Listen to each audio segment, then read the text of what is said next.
जय मसीह की Bible story audio Hindi channel में आप सभी का स्वागत है। आज हम पवित्र शास्त्र बाइबल के एक नए ऑडियो स्टोरी से जानेंगे यहोशू की पुस्तक से शेकेम में यहोशू का अंतिम आदेश के बारे में।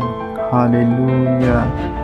फिर यहोशू ने इज़राइल के सब गोत्रों को शेकेम में इकट्ठा किया और इज़राइल के वृद्ध लोगों और मुख्य पुरुषों और न्यायियों और सरदारों को बुलवाया और वे परमेश्वर के सामने उपस्थित हुए। तब यहोशू ने उन सब लोगों से कहा, इज़राइल का परमेश्वर यहोवा इस प्रकार कहता है, प्राचीन काल में अब्राहम और नाहोर का पिता तेरह आदि तुम्हारे पुरखा परांत महानद के उस पार रहते हुए दूसरे देवताओं का उपासना करते थे। और मैंने तुम्हारे मूल पुरुष अब्राहम को महानद के उस पार से ले आकर कनान देश के सब स्थानों में फिराया और उसका वंश बढ़ाया और उसे इसहाक को दिया। फिर मैंने इसहाक को याकूब और एसाव दिया और एसाव को मैंने सीयर नामक पहाड़ी देश दिया और वह उसका अधिकारी हो। परंतु याकूब बेटे पोतों समेत मिस्र में गया। फिर मैंने मूसा और हारून को भेजकर उन सब कामों का द्वारा जो मैंने मिस्र में किए उस देश को मारा और उसके बाद तुमको निकाल लिया। और मैं तुम्हारे पुरखों को मिस्र से निकाल लाया और तुम समुद्र के पार पहुँचे और मिस्रियों के रथ और सवारों के संग लेकर लाल समुद्र तक तुम्हारा पीछा किया। और जब तुमने यहोवा की दुहाई दी तब उसने तुम्हारे और मिस्रियों के बीच में अंधियारा कर दिया और उन पर समुद्र को बहाकर उनको डुबा दिया। और जो कुछ मैंने मिस्र में किया उसे तुम लोगों ने अपनी आँखों से देखा। तो तुम बहुत दिन तक जंगल में रहे। तब मैं तुमको उन इमोरियों के देश में ले आया जो यरदन के उस पार बसे थे और वे तुमसे लड़े और मैंने उन्हें तुम्हारे वंश में कर दिया और तुम उनके वंश के अधिकारी हो गए और मैंने उनकी तुम्हारे सामने से सत्यानाश कर डाला। फिर मोआब के राजा सिप्पोर का पुत्र बालक कर इज़राइल से लड़ा और तुम्हारे साथ देने के लिए बोर के पुत्र बिलाम को बुलवाया भेजा। परंतु मैंने बिलाम की नहीं सुनी, वह तुमको आशीष ही आशीष देता गया। इस प्रकार मैंने तुमको उसके हाथ से बचाया। तब तुम यरदन पार होकर यरीहो के पास आए और जब यरीहो के लोग और एमोरी परिची करानी हित्ती गर्वशीष हिब्बी और यबूसी तुमसे लड़े तब मैंने उन्हें तुम्हारे वंश में कर दिया। और मैंने तुम्हारे और वंश को भेजा और उन्होंने एमोरियों के दोनों राजाओं को तुम्हारे सामने से भगा दिया।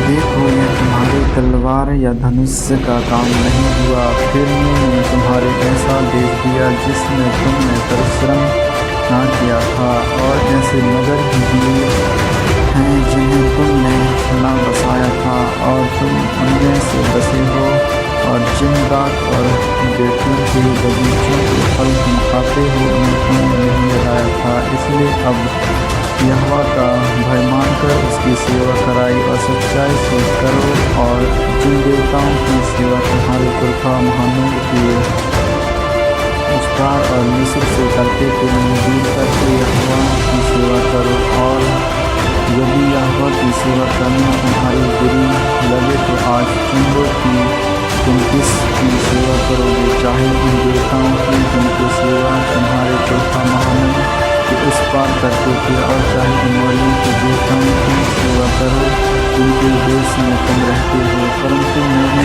अपने घराने समेत यहोवा ही की सेवा नित्य करूँगा। तब लोगों ने उत्तर दिया, यहोवा को याद कर दूसरे देवताओं की सेवा करना हमको दूर रहे, क्योंकि तुम्हारा परमेश्वर यहोवा वही है जो हमको और हमारे पुरखों को दासत्व के घर अर्थात मिस्र देश से निकाल ले आया और हमारे देखते देखते बड़े बड़े आश्चर्य किए। और जिस मार्ग पर और जिस जातियों के मध्य में से हम चले जाते थे उनमें हमारी रक्षा की और हमारे सामने से इस देश में रहने वाली एमोरी आदि सब जातियों को निकाल दिया है। इसलिए हम भी यहोवा की सेवा करेंगे, क्योंकि हमारा परमेश्वर वही है। यहोशू ने लोगों से कहा, तुम से यहोवा की सेवा नहीं हो सकती, क्योंकि वह पवित्र परमेश्वर है। वह जलन रखने वाला ईश्वर है। वह तुम्हारा अपराध और पाप क्षमा न करेगा। यदि तुम यहोवा को त्याग कर पराए देवताओं की सेवा करने लगोगे, तो यद्यपि वह तुम्हारा भला करता आया है, तो भी वह ठहर कर तुम्हारी हानि करेगा और तुम्हारा अंत भी कर डालेगा। लोगों ने यहोशू से कहा, नहीं, हम यहोवा ही की सेवा करेंगे। यहोशू ने लोगों से कहा, तुम आप ही अपने साक्षी हो कि तुमने यहोवा की सेवा करनी चुन ली है। उन्होंने कहा, हाँ, हम साक्षी हैं। यहोशू ने कहा, अपने बीच में से पराए देवताओं को दूर करके अपना मन इज़राइल के परमेश्वर यहोवा की ओर लगाओ। लोगों ने यहोवा से कहा, हम तो अपने परमेश्वर यहोवा ही की सेवा करेंगे और उसी की बात मानेंगे। तब यहोशू ने उसी दिन उन लोगों से वाचा बांधी और शेकेम में उनके लिए विधि और नियम ठहराए। यह सारा वृत्तांत यहोशू ने परमेश्वर की व्यवस्था की पुस्तक में लिख दिया और एक बड़ा पत्थर चुनकर वहाँ उस बाज वृक्ष के तले खड़ा किया, जो यहोवा के पवित्र स्थान में था। तब यहोशू ने सब लोगों से कहा, सुनो, यह पत्थर हम लोगों का साक्षी रहेगा, क्योंकि जितने वचन यहोवा ने हमसे कहे हैं उन्हें इनसे सुना है, इसलिए यह तुम्हारा साक्षी रहेगा। ऐसा ना हो कि तुम अपने परमेश्वर से मुड़कर जाओ। तब यहोशू ने लोगों को अपने अपने निज भाग पर जाने के लिए विदा किया। हालेलुया। यहोशी और एलीआजर की मृत्यु।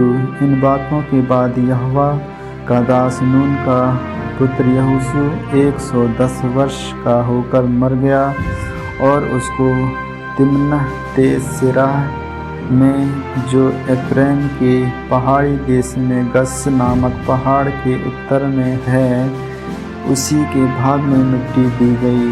यहोशू के जीवन भर और जो वृद्ध लोग यहोशू के मरने के बाद जीवित रहे और जानते थे कि यहोवा के इज़राइल के लिए कैसे कैसे काम किए थे, उनके भी जीवन भर इज़राइल यहोवा ही की सेवा करते रहे। फिर यूसुफ की हड्डियां, जिन्हें इज़राइल मिस्र में ले आए थे, वे शेकेम की भूमि के उस भाग में गाड़ी गई जिसे याकूब के शेकेम के पिता हेमोर के पुत्रों से 100 चांदी के सिक्कों में मोल लिया था। इसलिए वह यूसुफ की संतान का निज भाग हो गया।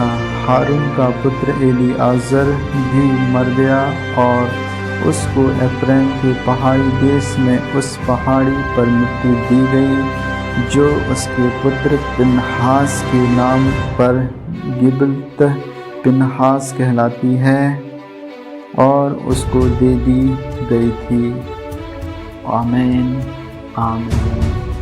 परमेश्वर इन वचन को सुनने के द्वारा आप सबों को आशीष दे। आगे से और भी ऑडियो स्टोरी सुनने के लिए Bible story audio Hindi channel को लाइक, सब्सक्राइब और बेल आइकन को दबाएं। सभी प्रिय भाई बहनों को जय मसीह।